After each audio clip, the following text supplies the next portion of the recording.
It's Jürgen. Just wanted to touch base ahead of what's set to be an incredible finish to the season. We've got Bayern Munich in the DFB-Pokal Final, always a tough challenge, but we've proven all season long that we're ready for the fight. They'll come out aggressive, but with our form and focus, back us to get the job done. And then, the big one. The Champions League final against Barcelona. It's what we've been working for. Barca's got their quality, but we've shown in every round that when it's crunch time, Leipzig delivers. 2 finals. 2 trophies up for grabs.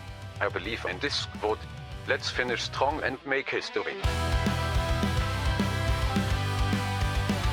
Hello everyone and welcome to episode number 53 of Red Bull KloppBot here on Sean Does FM with Leipzig. I hope you're doing well and come of day. Gonna finish off the 2027-28 season here at Leipzig with 2 finals. First up, going to try and defend our DFB-Pokal as we take on Bayern Munich before the Champions League final. Our first crack at that as we take on Barcelona, but we made it this far off the back of the semi-finals of the Champions League in yesterday's episode against Roma. So if you missed that one, I'll leave a link to it over in the top right corner. In the end, a very, very comfortable win over those guys over 2 legs. A 3-0 win first leg helped out quite a bit by the fact they sent their goalkeeper up for a corner in the 87th minute, and then a 4-0 win away from home, so very comfortably through there to the Champions League final. Off the back of that, have played 2 more games in the Bundesliga. To be fair though, nothing wrong on those considering already wrapped up the title before yesterday's episode, but we did play both Hertha and Bochum away from home, 2 decent teams. Now to be fair, this first up performance against Hertha Berlin, not that great honestly, but thankfully a couple of subs at halftime did turn around a 2-0 deficit, and we pick up a 4-2 win goals there in the second half. A double to Ben Seguir, as well as Kylian Salk and Mamadou Manga. So thankfully, don't lose that one, considering actually put out quite a strong team for that game. And it was also the case when we took on Bochum, a decent team there in our last game of the season. A pretty solid 2-0 win here, thanks to early goals to Benjamin Sesko and to Xavi Simons. Just keeping some players fresh during the course of those couple of games of players near to rest. We gave them one, but we should be in pretty good condition going into these 2 finals coming up in today's episode with really long gaps at this stage of the season. So hopefully can complete a perfect trophy season here at RB Leipzig, and it might be a good way to end our time here and go to one of the other Red Bull clubs, depending on what the KloppBot does think. But first up, we've got the DFB-Pokal Final, where we take on Bayern Munich. Now, so far in the save, they've been a little bit average last season under Vincent Kompany, despite the fact the season before that they won the league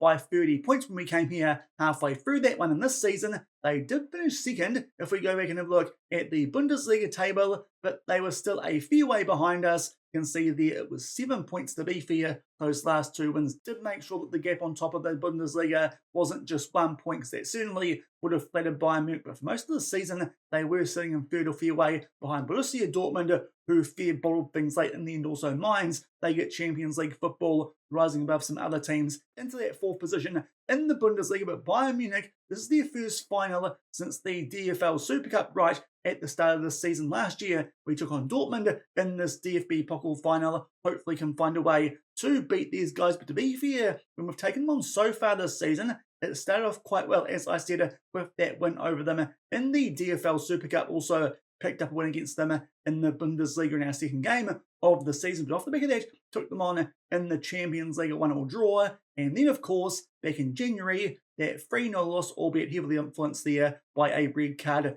to Conor Bradley. So over the course of this season, you could argue Bayern Munich have been getting quite a bit better and been getting the wood over our shed again here at RB Leipzig. Hopefully bring that to an end in this DFB-Pokal final that we do have coming up. In today's episode, Kim Min-jae, Matthias Tal and Jamal Musiala are their big 3 players. That looks pretty similar the last couple of times that we have taken these guys on, but their late season form, very impressive. Wins over Dortmund, Hamburg, Augsburg, Freiburg, and before that, they thrashed by Leverkusen 5-0 in the semis of this competition. So they come into this one in some very good form. Hopefully we can pick up a win here, hold on to that DFB-Pokal, and keep our momentum going into that Champions League final, where we do take on Barcelona. In terms of injuries, thankfully, just picked up one over the course of those last couple of games that we did play. Asante Drago out with a fractured toe, 2 to 4 weeks. He won't feature in either of the finals in today's episode, but thankfully domestically got the likes of Diaz, who can step up as a left winger instead of a central attacking midfielder. So this competition will be okay. Champions League might get a bit more interesting if Talles Magno has a bit of a shocker or goes into that one with a minor injury concern, but hopefully can start today's episode by completing the domestic treble with a win in the DFB-Pokal over Bayern Munich. And here are the team sheets for our first final of today's episode, looking to hold on to the DFB-Pokal in terms of us, our first choice 11, but Dennis Simon in goal, considering he's our domestic cup goalkeeper. So that's the only change to our regular best 11. He comes in for Restia's Bayern Munich, going off that 4-2-3-1, and quite a strong looking lineup, considering this is their last game of the season, the only trophy they have a chance to pick up, but hopefully can win this for the second straight season and carry that momentum into the big Champions League final. And just shy of the 20-minute mark, first highlight of this game is a corner by Munich. Matthias Taylor will put this one far post looking there, I think, but it then goes out to Zabanye, takes on a shot there, comes off the woodwork, then Dennis Simon from a tight angle comes up with a save. So a good couple of chances there for Bayern Munich, which thankfully we somewhat deal with. Off the back of that, the ball goes in the back of the net, but Kusa Asare has handballed that one, so it's a foul too. As you can see, stats-wise there so far this game being pretty quiet up until that corner that Bayern Munich did have, but now we're down the other end here. Martel makes his way out right, but unfortunately loses out on the ball, but then a poor back pass there. Sesko gets two bites of the cherry, the first one off the woodwork, the second one he misses the target. Massive chance for us there, take a 1-0 lead, but unfortunately for us, still no shots on target, and it's still locked up at 0-0. And just about to make our way here into injury time in the first half, and there wasn't much of it at all. It's still 0-0 here at half-time. Couple of good chances there from the two highlights that we did see. Overall, we've had more shots, but unfortunately, not that many on target. Benjamin Sesko really should have scored from that poor back pass that Bayern Munich did make in that second highlight, but unfortunately, we're still locked up here at 0-0. Mohamed Kudus, though, is struggling on a 6.4, so we'll bring on Bayard, who's been very good for us this season, not registered for the Champions League, so probably a good idea, give him some game time while we can. There'll be our only sub going into the second half, still locked up at 0-0 in the DFB-Pokal Final. And it only takes a few minutes for the first highlight here of the second half. Didic there with the front for Bayern down the right-hand side, just inside of our half. And for now, they keep hold of the ball quite well. Zabanye on the ball there, playing it back to their captain and Kim Min-jae. Poor ball forward there from them though, and Costello Jr. with the interception, but then we go looking for Sesko a bit too soon, and Min-jae with an interception, but then Connor Bradley with one for us. Thankfully, a good tackle there. We do just keep hold of the ball though, thanks to Connor Bradley. So it might be a chance for us here to launch the first decent attack of this half, but apparently not, because Bayard there gets tackled quite nicely. I think that was from Alphonso Davies and Jonah Kusiasare, who handballed the ball into the goal in the first half. Will beat Simon there and make it 1-0 Bayern. It was a really good tackle, that one from Alphonso Davies. Musiala here makes his way through the centre, and somehow Kusiasare there gets in behind both our centre-backs. Simon completely wrong-footed. He buries that one into the bottom right corner. We go 1-0 down. And going forward to the hour mark for the next highlight of this game, it's a free kick here in our favour, looking for someone at the far post. Goes back out there to Veya, looking there for the top left corner. Unfortunately, can't make up for giving the ball away in what led to that opening goal. And we're still 1-0 down here in this DFB-Pokal Final, albeit now a few minutes later, do have a free kick, looking a little bit sloppy there as we lose out on the ball, I think again, to Alphonso Davies. Now Fabio Villa makes his way forward down that left-hand side, back in there for Alphonso Davies, goes looking for the top right corner, but thankfully that one goes just high and wide. Yeah.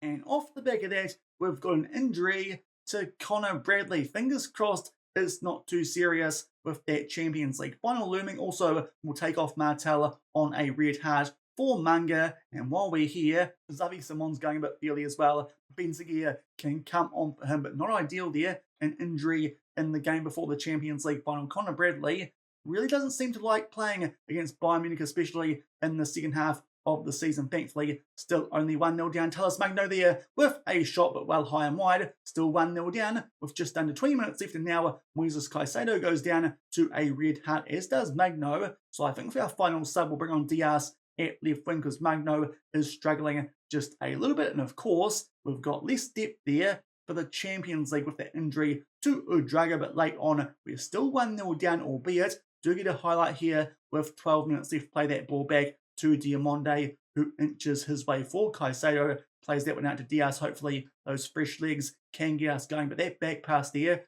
read like a book by Michael Olise. So it might be a chance here for Bayern to launch somewhat of a counter-attack. Michael Olise, good work from him there, but then Caicedo with a good tackle. We get that ball back, but again, a little bit impatient with that ball going forward, trying to find there one of our attackers, and Bayern do get on the attack. Elise here will pick out Musiala inside the box, squares that one for Kusiasale, and we're in all sorts of trouble here in this final. 2-0 down with only 10 minutes left. This is definitely not what we need going into that Champions League final. Will Bayern Munich put our morale in the mud? Musiala, a nice square there, but really the damage was done down the right-hand side before then. Some good work from Michael Olise. They make it 2-0 off the back of that. We will go attacking mentality and also put some of these player roles onto some more positive ones. Our goalkeepers, our wing-backs can go on to attack, and also the ball-wing midfielder can go on to support. We'll go a bit wider, be more expressive, and distribute a bit more quickly.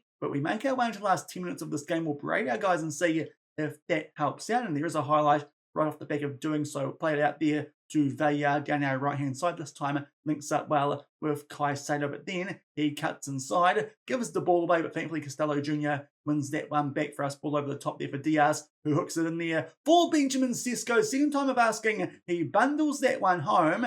As long as Sesko stayed onside, that should be a goal. But unfortunately, it's not. Nothing going our way here in this DFB-Pokal Final. To be fair, did win this competition last year, so really, if we lose one game today, I kind of hope it's this one, but unfortunately, actually, it was Diaz who strayed offside, and we're still 2-0 down, albeit now getting a lot of highlights late on in this game. Maybe going a bit more attacking is going to help us out here. Fingers crossed, though, we score a goal soon. Otherwise, might be losing our first cup final here with RB Leipzig in this save. Unfortunately, do give the ball away there, went on the attacking and Carpe. Bit of a poor header forward there, but thankfully get the ball back there through Caicedo up to Sesko, and goes back there to Mamadou Manga. Malhero in there for Benjamin Sesko, and he was onside as well. Did think he might be off, but unfortunately a big save there from Lunin in goal does mean it's still 2-0. Off the back of that, we will just go a bit more direct and see if that does anything in the 5 minutes of added time, but unfortunately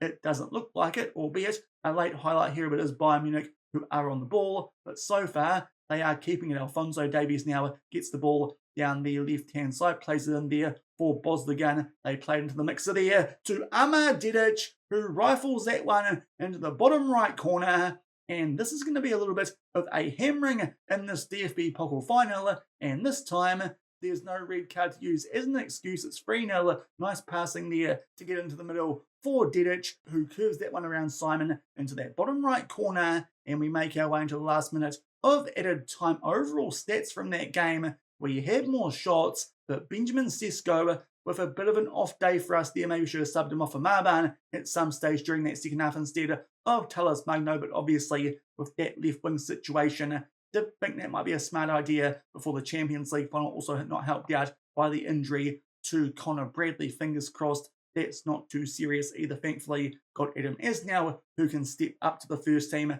if we need to for that Barcelona game. But unfortunately, for the first time here at RB Leipzig, have to watch another team celebrate winning a trophy, and it's a DFB Pokal. We can't defend it. Bayern Munich pick it up there off the back of it. In the end, dishing out a bit of a hammering, 3-0.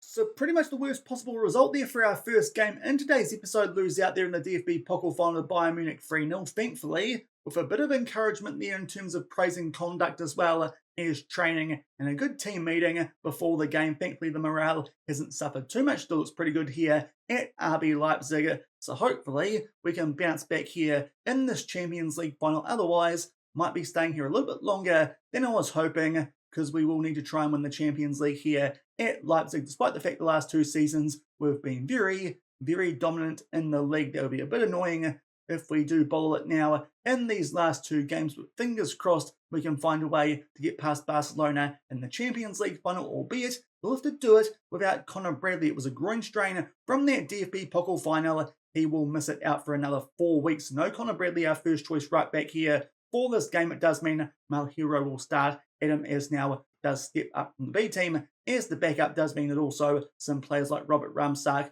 will feature on the bench, seeing as we've got lots of extra spots in our squad in the Champions League. So an injury blow for us there going into the Champions League final as well is that pretty big dent in confidence with that 3-0 defeat to Bayern Munich. Up until then, have felt pretty good about our form here late season, apart from, of course, that loss to Dortmund. But the team we put out for that game can kind of understand why I wasn't too worried about that one with the title already wrapped up. But hopefully can bounce back from that defeat in the Champions League final as we take on Barcelona. These guys did finish second behind Real Madrid in the league this season, and it wasn't even really close. 15 points behind. To be fair though, 104 points.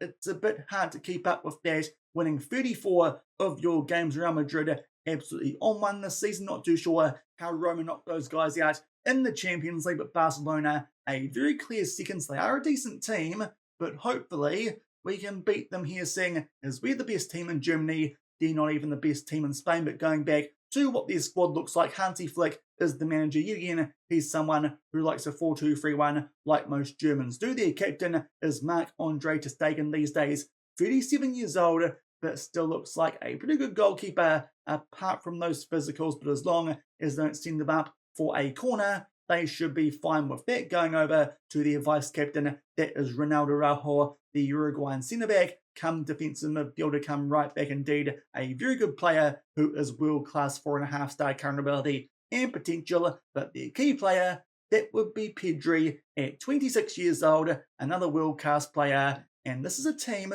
who might actually have the wood over us in terms of their overall squad depth. So for the first time really in the Champions League and the knockouts, we might be the underdogs going into this game, but fingers crossed we can bounce back from that big defeat to Bayern Munich in the DFB-Pokal Final and pick up a win here to lift our first Champions League in club history. We are also in Austria for this game. We won't do the hotspots because it's a really big game that we are about to play, but it's worth noting that Baumgartner and Lima were the players leading the push there for this final to be hosted in Austria. And of course, both of those guys are former Leipzig players. So I think here we do have the home advantage, not just in terms of the home dressing room, but also maybe the fan support, apart from the people who don't like energy drink football clubs. But fingers crossed here, we can pick up a Champions League and not end the season off the back of 2 straight defeats in finals as we take on Barcelona.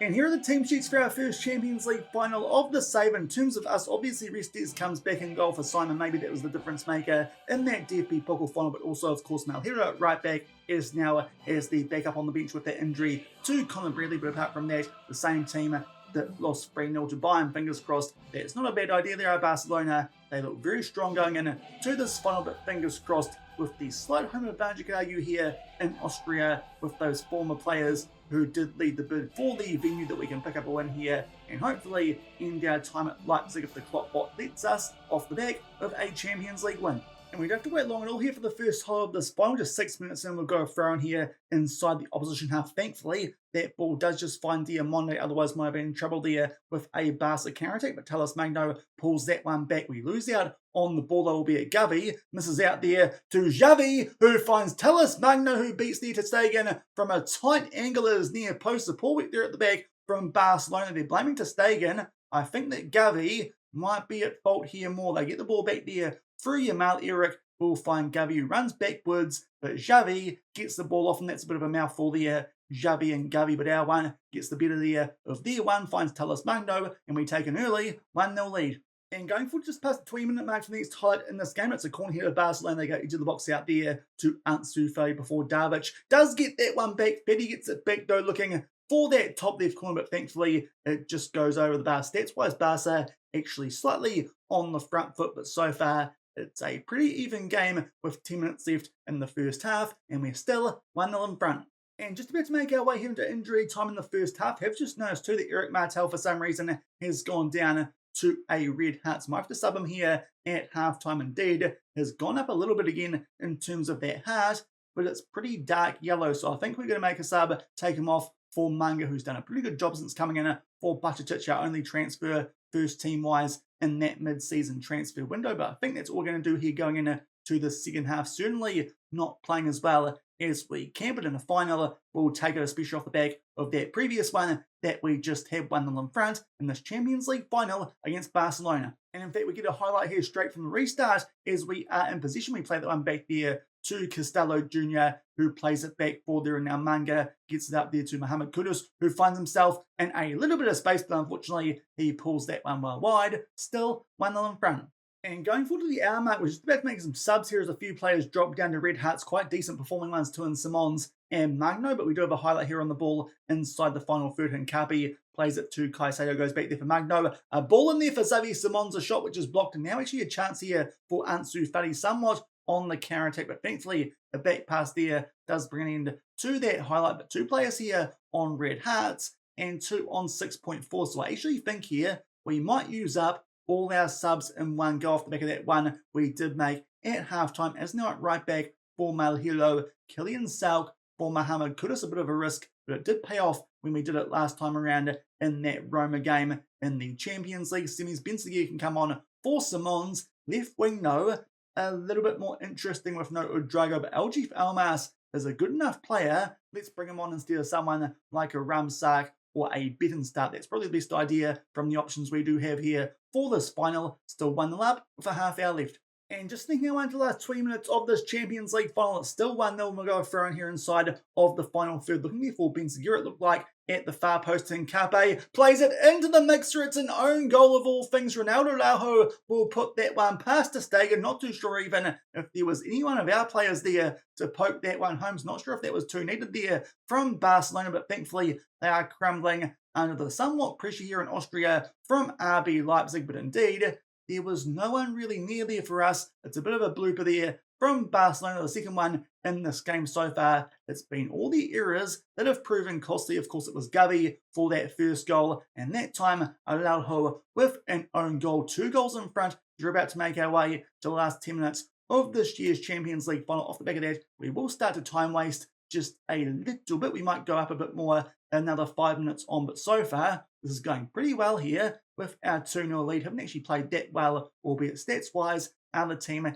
ever so slightly on the front foot, but again, shots on target, not that many, but up to the 85-minute mark now, and we'll lower the tempo and also start to time waste even more frequently. Fingers crossed that means not many highlights late on in this game, and we can hold on for a 2-0 winner make-up for that pretty poor performance against Bayern Munich. To be fair though, won the DFB-Pokal last season. For some reason, there's 5 minutes of added time. It's because Ansu Fati got injured, whoopsie. But we lift the Champions League in our third season here at RB Leipzig. Only the second though in this competition last year. Got knocked out, of course, by Manchester United in the semi-finals off the back of a really poor performance in the first league this season. We've been a lot more consistent in the knockouts of the Champions League, and thankfully we get our reward there off the back of a 2-0 win in the final. We are the champions in Europe, even though we just got done by Bayern Munich in the DFB-Pokal, but it does mean that we complete a treble here at Leipzig this season: the DFL Super Cup, the Bundesliga,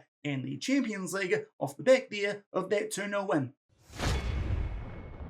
And back to the inbox, and there's the confirmation that we have picked up that treble, 2-0 win there over Barcelona in the Champions League final, our second European trophy here in 3 years at RB Leipzig. And it does mean that for the first time, RB Leipzig are the Champions League winners, going up a bit more. They get a fair bit of money for that. Also qualify for the Club World Cup. Didn't actually think about that in terms of coming up soon. We'll see when that does start. It's not for another year. If it was this year, we could potentially see if we can stay and win that one, but that probably won't influence the KloppBot too much, seeing as that one is a little way away, and it's been pretty easy work for us so far here in Germany with 2 dominant wins in the Bundesliga. We get medals there. Lots of our players who did feature Benjamin Sesko ended up being the highest rated, albeit not followed too far behind by Mohamed Kudus, but lots of good performance for us there in the Champions League this season. We are being worshipped, which is quite nice, being the KloppBot's puppet. More money that we do get. Champions League review, we're the biggest overachievers. That does seem a little bit harsh considering we have a pretty good team here at Leipzig these days, but apparently we did quite well to lift the Champions League. We're only expected apparently to make our way to about the round of 16 back. When we got past that stage of the competition, we pay out some bonuses, some of them quite high. Looking at you, Mohamed Kudus, to West Ham of 4 million, but overall we don't mind that. We've lifted the Champions League here at RB Leipzig And only a few clicks off the back of that post-game inbox situation that we did just run through, here's our end-of-season review here for our third season at RB Leipzig. Of course, our second full one, did get kind of lucky winning the Europa League in our first half season here, but 3 trophies, capped off, of course, by that Champions League. The only bummer, really, that first game that we would play in today's episode, but only made a few signings for the first team, and it is actually Mamadou Manga who gets signing of the season, the replacement or Buttigieg, who came in the January transfer window, did quite well in the 23 games that he did play, did feature in most ones. He did make his way to the club, but a 7.04 average rating does feel a little bit harsh that someone like Nahul Veya did not pick up that award. Even Piero Hincapi, who starred most games for us at left back, had a better season. Also, Moises Caicedo was quite good, but those two cost us a fair whack of money, as did Connor Bradley. Unfortunately, got injured and sent off. It's in pretty poor times when we took on Bayern Munich this season, but Nahul Veya for that fee, I would have thought would have quite clearly been signing of the season, but apparently that does go to Mamadou Manga, maybe a little bit there of recency bias. The transfers out got rid here of some half-decent players for some pretty good money. Buttigieg, you can see there, 77 million to Real Madrid. That did seem like a pretty good deal, as they did do quite well in Liga, but got knocked out by Roma in the Champions League. Klosterman got a decent amount for him, being 32 years old. Rodrigo Ramirez was happy to get rid of him because he was a pest here last season, asking for game time despite not being that good. Nusa got a decent fee for David Laum at 31 years old. Really good fee, I thought, that one from Freiburg, and also got rid of some fringe players. And we loaned out a few handy players who definitely have a lot of ability. Whether we'll be here to use them next season, we'll find out at the start of next week. But Quivers in particular, second on the next gen list, ahead of Veya, could be very handy if someone like Talis Magno does want to leave, which apparently he does, to go to a bigger club like Liverpool. We'll see if that's still the case off the back of that Champions League win. But going forward to this season's results, most of these do look quite good. A very comfy win in the Bundesliga, despite the fact we did get in some small runs, dropping points throughout the season. A couple of draws there against Frankfurt and Hoffenheim, and about a month later against Freiburg and Leverkusen, who were a really weird team this season in the bottom half of the table for most of the year. But once Thomas Tuchel got there, he did do a decent job. Did lose our first game in January to Bayern, and also lost to Bayer Leverkusen in March, but in the end picked up the trophy off the back of that 5-0 win over Stuttgart's. Really, that last loss to Dortmund did not matter, and we pick up the title in the end by 7 points over Bayern Munich. The Champions League had a really good campaign here, didn't lose a game up until the first leg of that round of 16, but well and truly bounced back from that with a 7-0 win over Marseille, aka Prison FC there in the second leg. Got past final quite comfortably, and Roma a little bit tougher in the final against Barcelona, but we'll take it off the back of a couple of errors that they did make. So we pick up a Champions League here at RB Leipzig. We also picked up the Super Cup at the start of the season, a 2-1 win over Bayern Munich.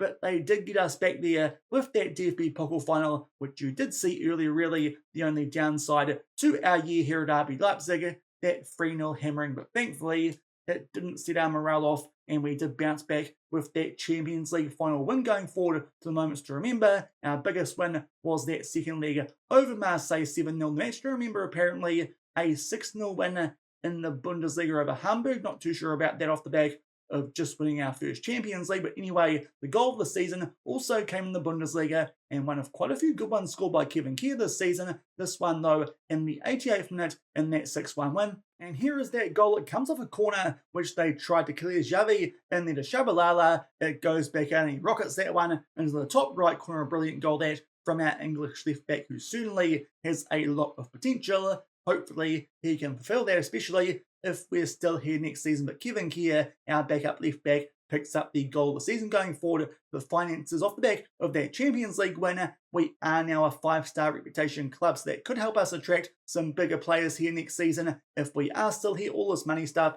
has gone up off the back of all those competitions that we did win this season, in particular, obviously, the Champions League. And our top shirt sellers, Cisco, Kudus, Magno, and Xavi. The only new name who gets on that list is Moises Caicedo, but to be fair, he did a decent job in box-to-box midfield for us this season. Going forward to our best 11, despite the fact he was one of our best shirt sellers, Caicedo not there. Almas gets the nod as the box-to-box midfielder over him. Restes in goal, Malhero at right back. Apart from that, though, that back four does make a lot of sense with all the green ratings. Martel there in balling midfield, especially, of course, off back of that sale of Buttigieg. And up front, that makes sense as well. With Kudus out right, Magno out left, and Simons in behind Benjamin Sesko, who didn't score as many as last season, but still had a pretty good year, our top goal scorer with 27 with the most goal contributions. That actually went to Tallis Magno with 30 overall, so we'll see who gets the player of the season off the back of those stats. And indeed, Tallis Magno with a 7.3 average rating, young player of the season, it's Bayern.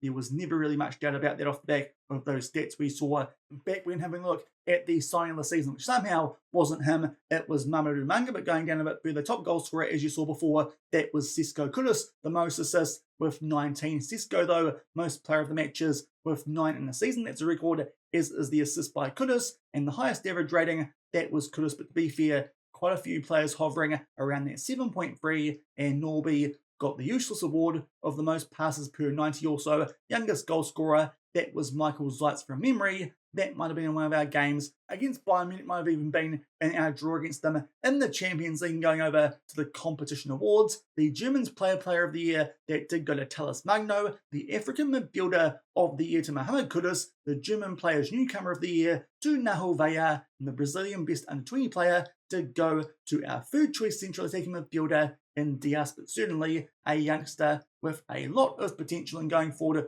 to the history in the making. A very good season, as you saw before, dropped a couple of points early at times in the Bundesliga, tended to be in clumps, but thankfully only lost a couple of games, and that's the reason that really Bayern and Dortmund never really threatened us too much there in the back half of the season. And going forward to the manager timeline, let's go back here a little bit and see when it did end last season. We'll just go back here and check out some of the transfers that we did make off the back of that Bundesliga and DFB-Pokal win that we did complete last year. Here's some of the stuff that is new this year. Sold a couple of players and signed a couple of players. Also got 200 matches in charge with a win over Grufer Firth in the Cup. Signed a couple of bright youngsters and had some players on the next gen list. And also, we of course picked up the Bundesliga and the Champions League, a crowning achievement so far in this save as the KloppBot's puppet. I think that will pretty much do it here for the season at RB Leipzig, off the back of picking up all the trophies apart from that DFB-Pokal, which is a little bit frustrating. A quick look at the overall best 11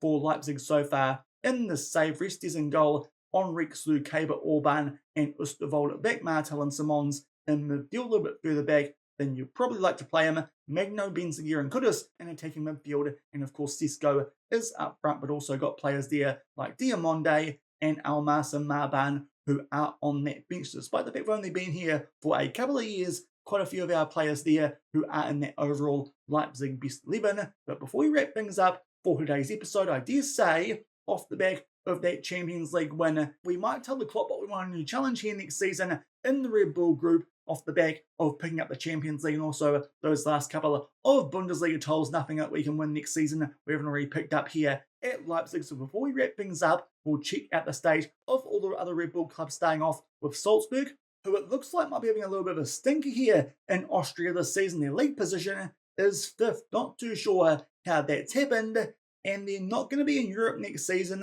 They lost the European Places playoff final to Wolfsburger, who, if we check out, finished 2nd in the relegation group. Not too sure how they've qualified for the final, considering that Salzburg finished quite a way ahead of them on the league table. By the look of it, we'll go back to that. Indeed, they finished 5 places above them. Wolfsburg really should have been in relegation danger, but they'll be in the Conference League next season, while Salzburg have absolutely nothing in Europe. That's a terrible season there for Salzburg. Maybe the KloppBot might send us there. Also, Rapid Wien can feel a little bit dirty about not being champions. That looks like it could be a very interesting league if the KloppBot does send us there. Can be the best team all year, but lose out in the championship/relegation/European playoff groups. That could be a bit of interesting stuff there if we do get sent to Austria. But next up, though, we go to Bragantino, who off the back of picking up the Copa Libertadores last season, look like they'll start off the Brazilian season in pretty good touch. We'll go over the competitions and see how they are getting on,